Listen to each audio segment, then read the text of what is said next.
Isang mapagpalang araw, Karine, at maging sa mga tagapagsubaybay ng Ang Manlalakbay Channel. Sana ay nasa maayos at ligtas kayong kalagayan. Itago niyo na lang po ko sa pangalang Kyle, 38 anyos at pamilyadong tao na. Simula pagkabata ay nakagawian na naming magkakamag-anak na magkwentuhan pag may libre kaming oras o hindi kaya'y sa tuwing nagkikita kami. Bale, yun na ang bonding namin. Samot-saring mga kwento na ang napagkwentuhan namin. Ang tiyuhin kong si Tio Asejo naman ay kinahihiligan na magkwento sa amin tungkol sa mga kwentong puno ng misteryo at kababalaghan.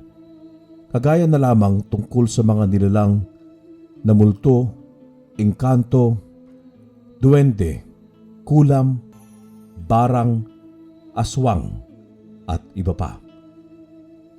Ang istoryang ibabahagi ko sa inyo ngayon ay isa sa mga kwentong ibinahagi sa amin ng aking tiyuhin na ayon pa sa kanya ay naikwento lang din ng mga taong malapit sa kanya. Nangyari ang kwentong ito mismong kabuwanan ng Marso taong 1984. May isang maliit na baryo raw na matatagpuan sa kanlurang bahagi ng probinsya sa Kabisayaan. Mahirap lang daw ang nasabing baryo at hindi yun gaanong pinagtutuunan ng pansin ng mga nasa gobyerno. Sa sobrang kahirapan daw ng lugar na yon, ay wala silang maayos na supply ng kuryente at tubig. Kandila o hindi kaya'y gasera ang kadalasang ginagamit na pang-ilaw ng mga taga-baryo, samantalang kinakailangan pa nilang tumungo sa mga batis at ilog upang makakuha sila ng gagamitin nilang tubig. Ni isang transportasyon ay wala ka ring makikita sa baryong yun. Maliban sa kakulangan sa supply ng kuryente at tubig, ay kulang din sila sa supply ng mga pagkain. Kinakailangan pa nilang maglakbay ng halos 1 oras para tumungo sa bayan upang makabili ng kanilang mga pangangailangan, lalo na ang kanilang pagkain. Sa baryo ring yun ay naninirahan sina Christopher at ang kanyang tiyuhing si Giboy. Maagang naulila sa mga magulang si Christopher. 6 na taong gulang siya noon nang ma-diagnose ang nanay niya sa sakit na tuberculosis na naging sanhi ng kanyang kamatayan. Nang tumuntong siya sa 13 anyos ay inatake ang ama niya sa puso, dahilan din ng pagpanaw nito. Wala ni isa sa mga kamag-anak ni Christopher ang nagtangkang kumupkup sa kanya, maliban sa kanyang tiyuhin. Ang Tio Giboy ni Christopher ay isa sa mga kilalang albularyo sa maliit nilang baryo.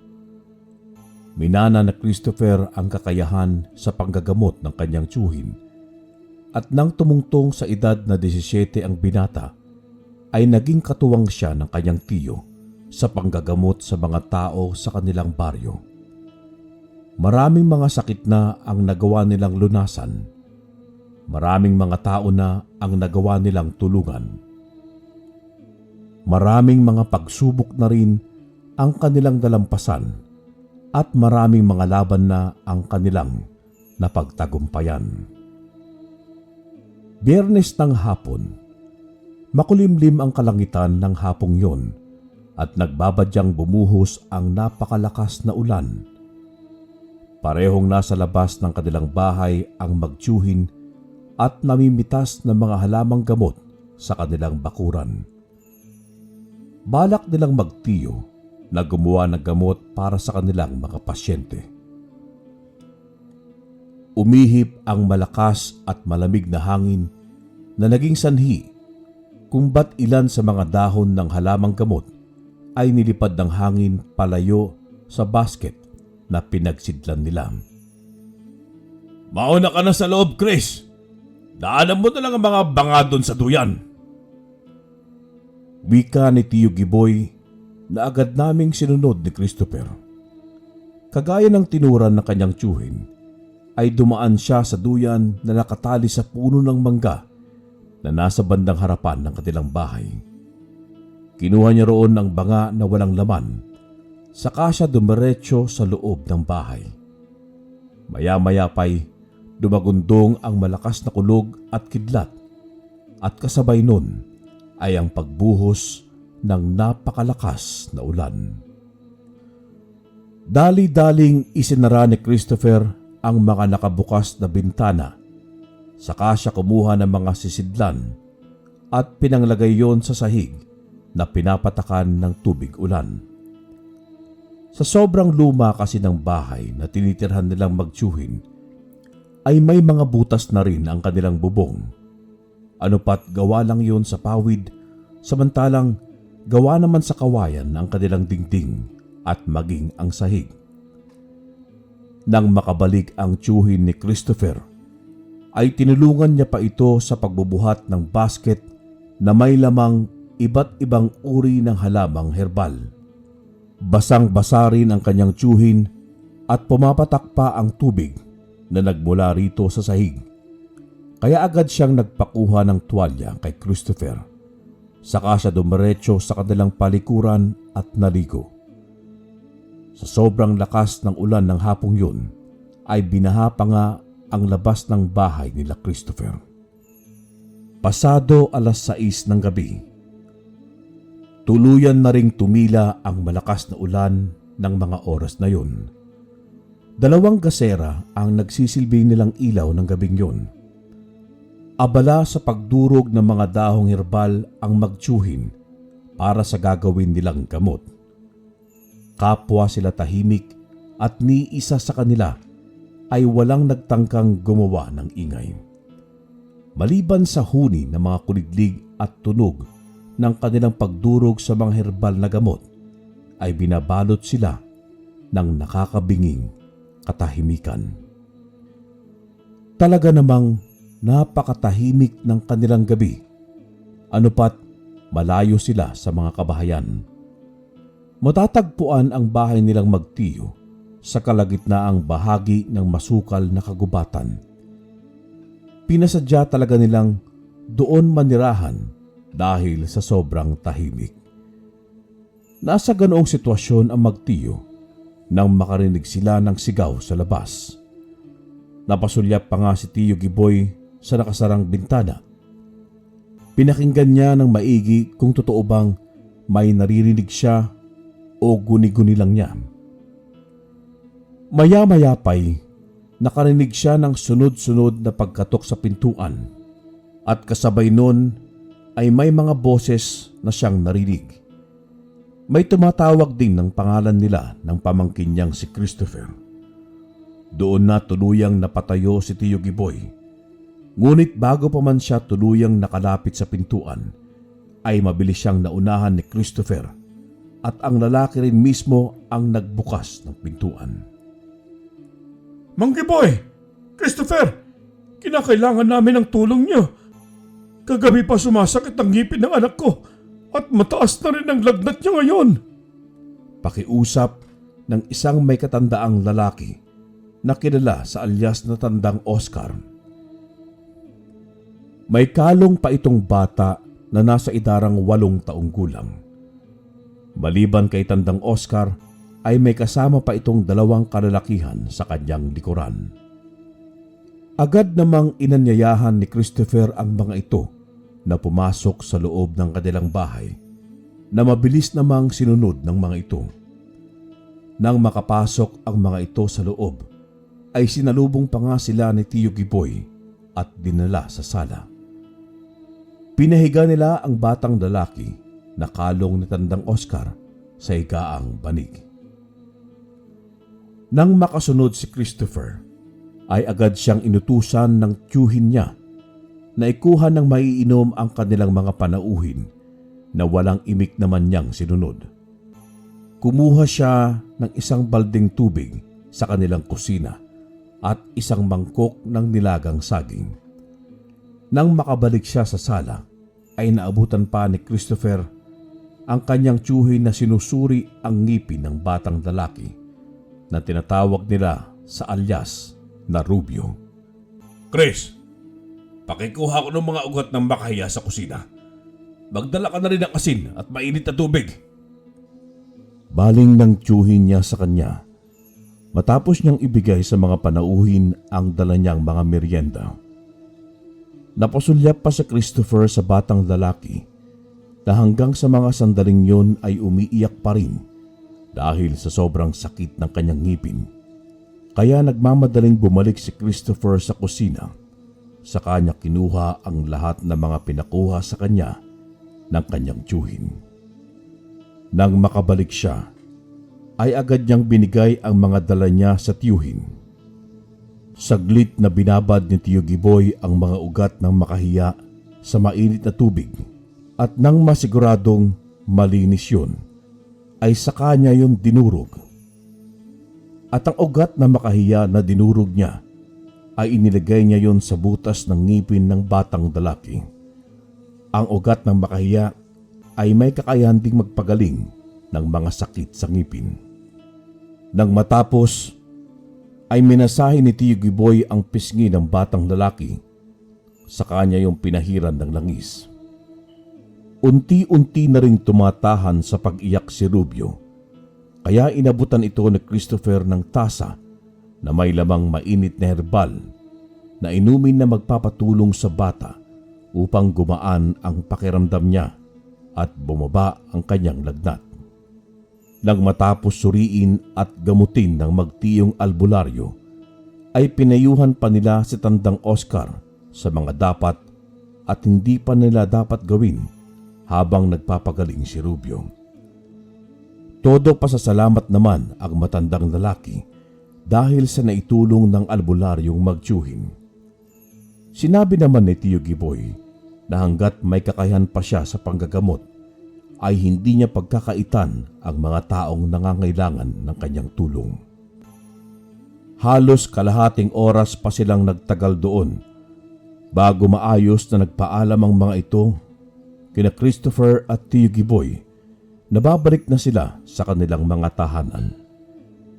Hinatid pa nga sila ng 2 albularyo sa labas ng bahay at nang tuluyang makaalis ang mga ito, ay saka bumalik ang mga ito sa loob at tinapos ang naudlot nilang gawain. Kinabukasan ng araw na yun, 4:00 pa lang ng umaga, ay nagising na si Christopher at maagang naghanda ng kanilang almusal. Sinabawang gulay ang niluto niyang ulam ng araw na yun, na ang mga sariwang gulay na sangkap ay pinamintas pa niya sa kanilang bakuran.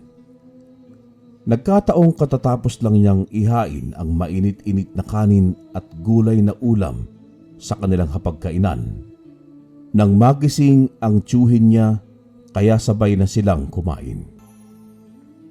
Nang matapos sila sa kanilang agahan, ay saka nagpaalam si Christopher sa kanyang tiyuhin na tutungo siya sa bayan upang magtinda ng mga gulay at halamang gamot. Pinaalalahanan pa siya ng kanyang tiyo na mag-iingat siya sa daan at huwag masyadong magpagabi ng uwi. Dala-dala ang 4 na basket na naglalaman ng mga halamang gamot at mga sariwang gulay, ay mag-isang tinahak ni Christopher ang masukal na kagubatan patungo sa bayan. May mga taga-baryo pa nga siyang nakakasalubong na binabati siya at nginingitian. Halos lahat ng mga dalaga at mga kababaihan na nakakasalubong at nadaanan ni Christopher sa kanilang baryo ay napapangiti sa kanya.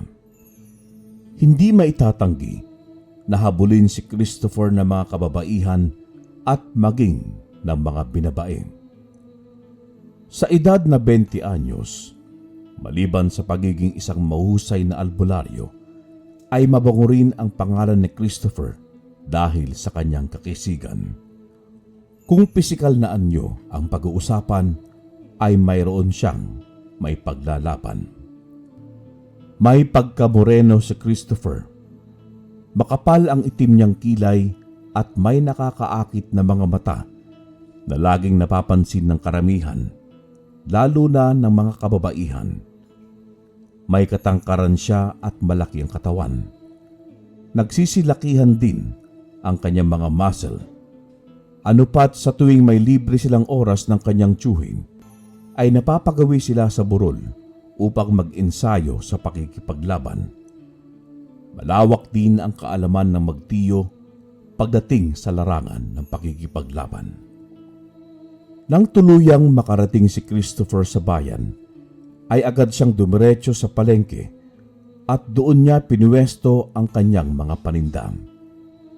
Tuwang-tuwa pa ang mga regular na customer nila ng kanyang tiyuhin nang makita siya roon, at sa sobrang sariwa ng mga produktong dala niya ay mabilis niya yung naubos at nabenta. Pasado 11:00 na ng tanghali nang matapos sa pagbebenta si Christopher, kaya iniligpit na niya ang kanyang mga kalat at dapat dalhin pabalik sa bahay nila ng kanyang tiyuhin. Tirik na ang sikat ng araw, kaya tagaktak na ng pawis si Christopher. Pauwi na siya ng sandaling yun nang harangan siya sa daan ng isang matandang babae. Nagulat pa nga si Christopher nang biglang napaluhod sa kanyang harapan ang matandang babae at nakiusap ito sa kanya na gamutin daw niya ang may sakit niyang anak. Mabilis namang inalalayan ni Christopher ang matandang babae. Pinatayo niya ito sa pumayag sa matanda na sumama pabalik sa bahay nito para masuri ang kalagayan ng kanyang anak. Habang naglalakad silang dalawa patungo sa tinitirhan ng matandang babae, ay nagtatanong pa si Christopher tungkol sa kalagayan ng anak ng matanda. Ayon sa matandang babae, sa hindi malamang dahilan ay bigla na lamang daw tinamaan ng malubhang karamdaman ang dalaga nitong anak at napansin niya na may kakaibang nangyayari sa dalaga. Saad nito, halos gabi-gabi na lang daw ay naaabutan niya ang dalagang anak na nasa labas ng kanilang bahay. Wala ito sa sarili at palaging nakatambay sa matandang puno ng akasya. Nang marinig yun ni Christopher, ay agad siyang kinutuban. Hindi pa man niya personal na nakikita at nasusuri ang kalagayan ng dalagang anak ng matandang babae, ay may kakaiba na siyang pakiramdam. Muli siyang nagtanong sa matandang babae at pinalarawan nito sa matanda ang dalaga nitong anak. Nagtataka man ay walang nagawa ang matandang babae kundi ilarawan ang anak. Ayon sa matandang babae, maputi raw ang anak nito at matangkad, subalit hindi naman ganon kagandahan. Bilugan ang mga mata nito, matangos ang ilong, ngunit medyo makapal ang labi. Sinabi rin ng matandang babae na sobrang napakahaba raw ang itim at bagsak na buhok ng dalaga niyang anak. Muling nagtanong si Christopher na bago pa raw bang tamaan ng karamdaman ang anak nito, ay kinahiligan daw ba ng dalaga na tumambay sa puno ng akasya na ikinatangulang ng matandang babae. Sinabi rin ng matandang babae na sobrang tanda na raw ng punong akasya at sa pagkakaalala daw nito ay ang tatay pa niya mismo ang nagtanim nun. Simula pagkabata raw ay nakagawian na ng dalaga niyang anak ang tumambay sa nasabing punong kahoy. Nang marinig yun ni Christopher, ay mas lalo siyang naghinala at malakas ang kutob niyang parang alam na niya ang sanhi kung bakit biglang tinamaan ng karamdaman ang dalagang anak ng matandang babae. Nang tuluyan silang nakarating sa bahay ng matandang babae, ay agad silang dumiretso sa silid kung saan nakahiga ang isang babae. Namumutla ang balat ng babae at maging ang kanyang labi. Mahimbing din ang pagkakatulog nito at mukhang hindi pa naramdaman ang presensya ni Christopher at maging ng matandang babae. Hindi na nagsayang pa ng oras si Christopher at agad niyang sinuri ang kalagayan ng dalaga. Nagpahanda pa ng tubig sa palanggana at kandila si Christopher sa nanay ng dalaga at pagkatapos ay saka nila ginising ang dalagang natutulog. Nangihinang napabangon pa nga ang babae, kaya mabilis itong inalalayan ni Christopher. Pinaupo niya ito at pinasandal sa dingding. Nang makabalik ang matandang babae, dala-dala ang palangganang may lamang tubig at kandila, ay saka sinimulan ni Christopher ang ritual. Umusal ng dasal at orasyon si Christopher. Nanatiling tahimik naman ang mag-ina at pilit iniintindi ang mga katagang binabanggit ni Christopher. Ngunit kahit anong pag-intindi ang gawin nila, ay hindi pa rin nila ito naiintindihan, bagamat nakasalin yon sa wikang Latin. Narinig din nila na binanggit ni Christopher ang buong pangalan ng dalaga at ang katagang Diyos. Saka nito pinatong ang kanang braso sa uluhan ng babae. Nang magmulat ng mata si Christopher, ay agad niyang pinatak ang tulo ng kandila sa palanggana na may lamang tubig. Habang ginagawa niya yon, ay hindi siya tumitigil sa pagbulong. Napasulyap ang mag-ina sa palanggana at napansin nila ang patak ng kandila na nakalutang sa tubig ay unti-unting nakabuo ng isang hugis hanggang sa naghugis tao yun, ngunit may kakaiba pang hugis na dumagdag. Isang engkanto ang nabighani sa iyo. Araw-araw kanyang inihintay sa matandang puno ng akasya hanggang sa hindi na ito nakatiis at gusto ko na niyang tuluyang maangkin. Binigyan kanya ng sumpa na ikakamatay ng katawang tao mo, ngunit ang kapalit nun ay mabubuhay ka sa mundo nila. Mahabang paliwanag ni Christopher. Sa simula pa lang at dahil sa mga naikwento sa kanya ng matandang babae, ay malakas na agad ang kutob niya na may kinalaman ang engkanto sa karamdaman ng dalaga. Kadalasan kasi, ang mga engkanto ay nauhulog sa mga kababaihan, lalo na kung mahaba ang buhok nila at maputi. Hindi bumabase ang mga ito sa itsura. Kapag mahaba ang buhok ng isang babae, ay may malaking pagkakataon na mapapaibig sa kanila ang mga engkanto. Nang marinig yon ng mag-ina, ay labis silang nakaramdam ng takot. Halos hindi sila makapaniwala dahil sa kanilang narinig at mga nalaman. Doon lang din naalala ng matandang babae ang palaging ikinikwento sa kanila ng lola niya noong nabubuhay pa ito. Ayon sa namayapa niyang lola, ay may engkanto raw na naninirahan sa paligid ng kanilang bakuran. Ngunit ang kwentong yon ay binaliwala nila sa isipin na likha lang yon ng mapaglarong imahinasyon ng mga tao. Anupat, wala naman silang nararamdaman sa nasabing puno. Hindi nila aakalain na totoo pala ang lahat ng yon. Nabakasan ni Christopher ng takot at pag-aalala ang mukha ng mag-ina. Kaya sinabihan niyang mga ito na huwag matakot dahil naroon siya para tulungan sila. Nang araw ding yun, ay sinagawa ni Christopher ang ritual na magpapatanggal ng sumpa ng engkanto sa dalaga. At nang gumaling ito, mukhang nagalit pa ang lalaking engkanto dahil sa ginawang ritual at pangingialam ni Christopher. Dahil sa kalagitnaan ng pagritual ng binatang albularyo, ay bigla pang humangin ng napakalakas at muntikan pang mamatay ang apoy ng kanyang kandila. Mabuti na lang at hindi nagpa-apekto ron si Christopher at sa halip ay pinagpatuloy niya ang ginagawang ritual. Pinalakas niya ang kanyang espiritual at pinatalas niya ang kanyang pakiramdam. Samantalang ang mag-ina ay nanatiling walang imik at patuloy na nakikiramdam sa kanilang paligid.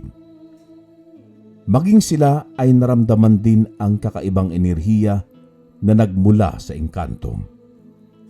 Halos kalahating oras din bago tuluyang natapos ni Christopher ang ritual. Muli na namang nagtagumpay si Christopher nang mapakawalan sa sumpa ng engkanto ang dalagang anak ng matandang babae. Nang matapos ang sinagawang ritual, ay pinainom ni Christopher sa dalaga ang tubig na nasa palanggana matapos itong kunin ang kandila na naghugis engkanto. Saad ni Christopher ay makakatulong daw ang tubig na yon upang tuluyan siyang mapalaya sa sumpa ng engkanto. Matapos yung inumin ng dalaga, ay unti-unti ring gumaan ang pakiramdam nito, kaya nagpasalamat siya sa binatang albularyo. Binigyan din ni Christopher ng mahiwagang anting-anting ang dalaga, na ayon pa sa albularyong binata, ay yun daw ang magpoprotekta sa babae laban sa mga masasamang lamang lupa. Gamit daw ang anting-anting na yon, ay hindi na muling makakalapit pa sa kanya ang engkanto at maging ang iba pang mga nilalang na may masamang binabalak. Binigyan din sila ni Christopher ng halamang gamot na siyang magpapatulong upang mabilis na mabawi ng dalaga ang nawala niyang lakas. Todo pasasalamat naman ang mag-ina dahil sa ginawang pagtulong sa kanila ni Christopher. Ipinaghain pa ng ginang ng inumin at makakain ang binatang albularyo na hindi naman ito natanggihan dahil na mga oras na yon ay nakaramdam na rin siya ng gutom at pagod. Matapos niyang kumain ay 1 oras pa siyang nanatili at nagpahinga bago siya tuluyang bumalik sa kanyang paglalakbay. Nang makabalik si Christopher sa baryong pinanggalingan niya, ay nagkataon namang nakasalubong niya si Lolo Manuel. Saan ka galing? Naroon ang iyong tiyuhing si Giboy sa bahay ni Tandang Rani. Wika pa ni Lolo Manuel matapos siyang batiin ni Christopher. Napahinto si Christopher sa kanyang paglalakad at tinanong ang matandang lalaki kung alam ba nito ang dahilan kung bakit naroon ang kanyang tiyuhin. Kaya sinagot siya ni Lolo Manuel na may babae raw na sinapian at pinatawag nila si Tiyo Giboy upang humingi ng tulong. Hindi rin naman nagtagal ang pag-uusap ng dalawa dahil agad din nagpaalam si Lolo Manuel dahil may mahalaga pa raw itong pupuntahan. Kinagabihan ng araw na yon, masayang naghahapunan sina Tiyo Giboy at Conrado. Pinag-usapan nila ang mga nangyari sa kanila ng araw na yon hanggang sa nabanggit ni Tiyo Giboy na ng araw daw na yon ay may natagpo ang bangkay ng alagang hayop sa loob ng kagubatan. Hindi raw normal ang pagkamatay ng nasabing alagang hayop. Kalunos-lunos ang sinapit nito. Wakwak ang tiyan at nawawala ang mga lamang loob. Ang pangyayari raw na yon ay naging usap-usapan ng mga tao sa kanilang baryo at misteryo para sa kanila kung sino ang salarin. Saglit na natahimik si Christopher dahil sa kanyang mga narinig mula sa kanyang tiyuhin. Tinanong pa niya ang lalaki kung posible raw ba na aswang ang may kagagawan nun, ngunit maging ang kanyang Tiyo Giboy ay hindi rin nakapagsalita.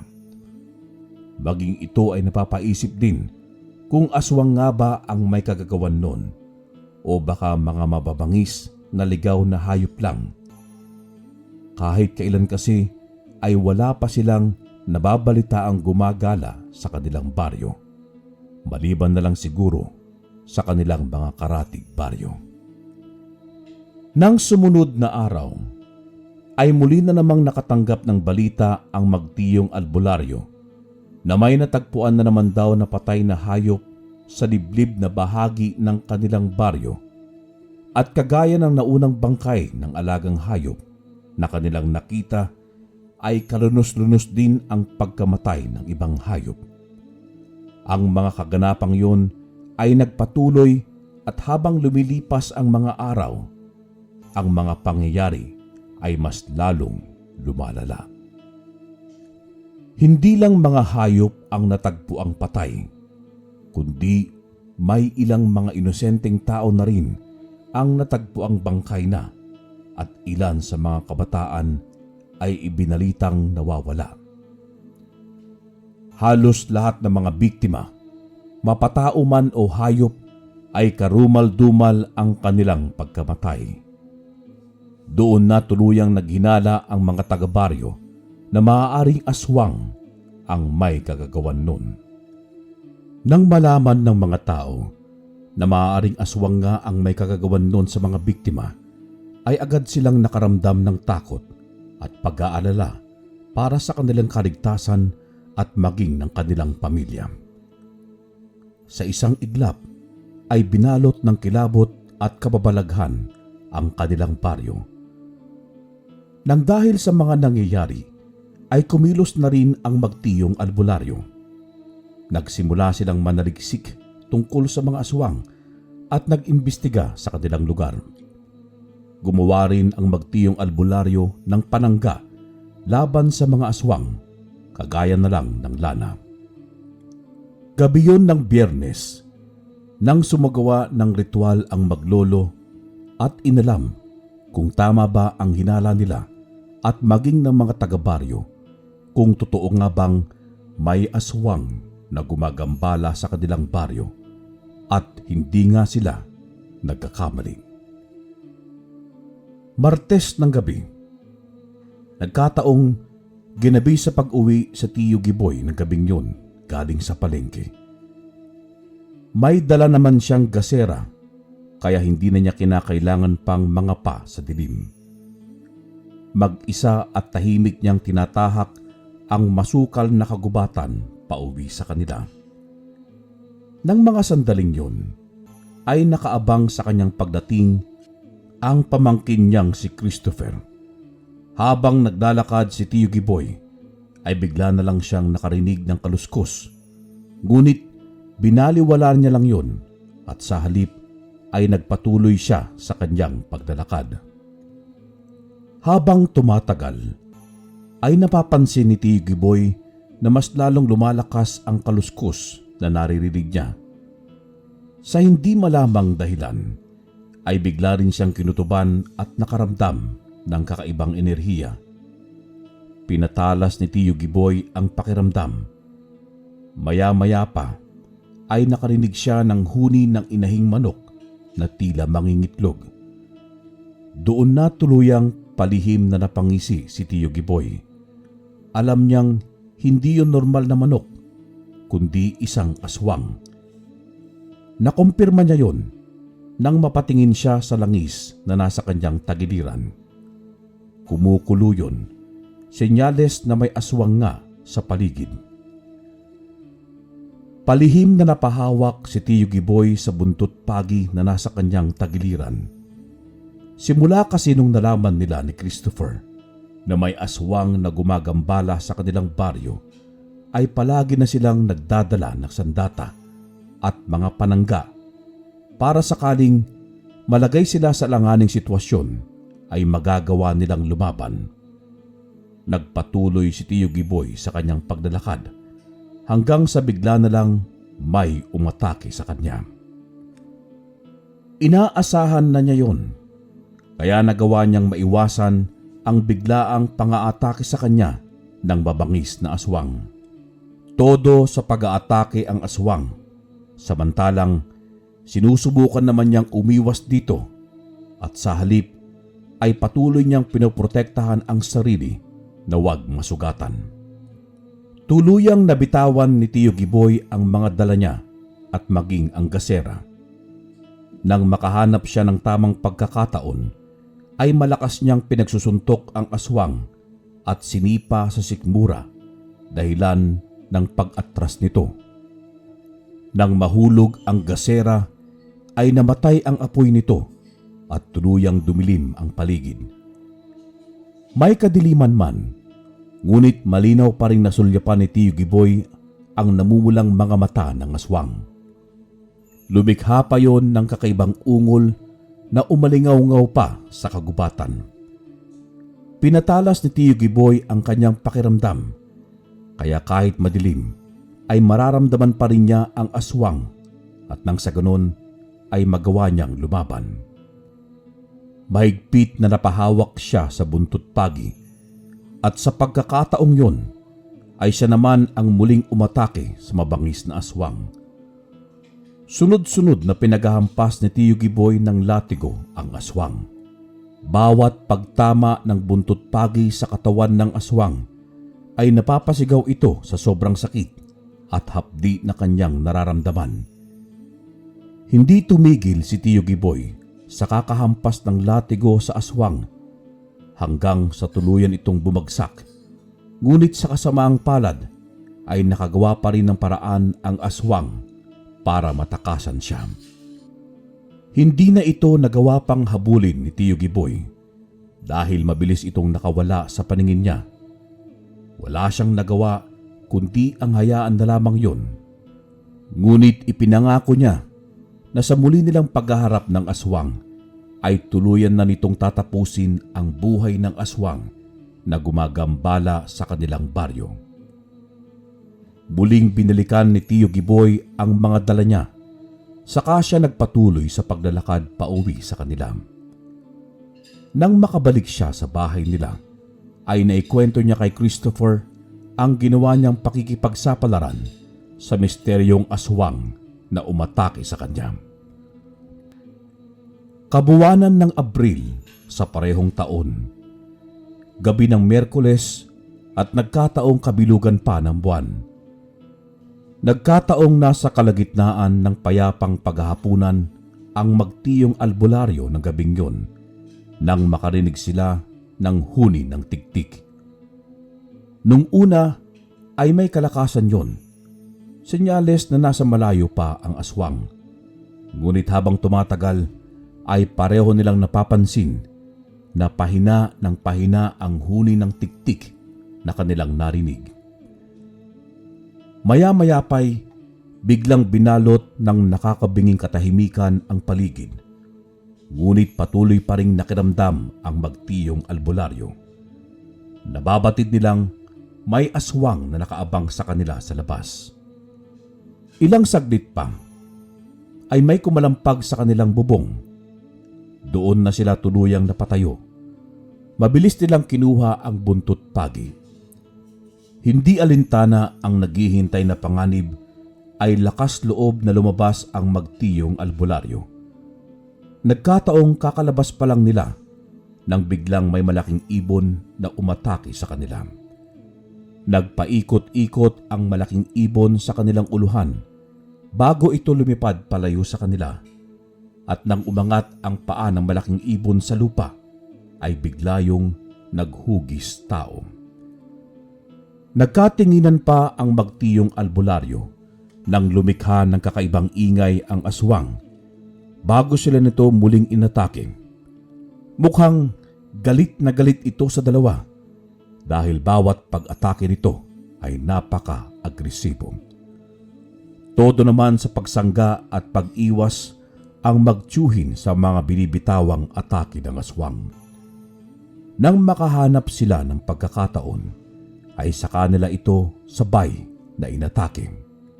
Bawat pagtama ng buntot pagi sa katawan ng aswang ay napapasigaw ito dahil sa sakit na nararamdaman. Tagumpay nila itong nasugatan, ngunit hindi pa rin sila tumigil sa pagpapahirap sa aswang hanggang sa tagumpay nila itong napabagsak. Sa huli ay bumagsak ang aswang sa lupa na wala ng buhay. Nang gabi ring yun, ay sinunog ng magtiyong albularyo ang katawan ng aswang sa kagubatan upang hindi na ito muling makagambala pa ng mga inosenteng tao at mga hayop sa kanilang baryo. Karine, dito na nagtatapos ang kwento ng Tio Asejo at sana'y nagustuhan niyo ito. Sa uulitin, mapagpalang araw sa inyong lahat. Wakas.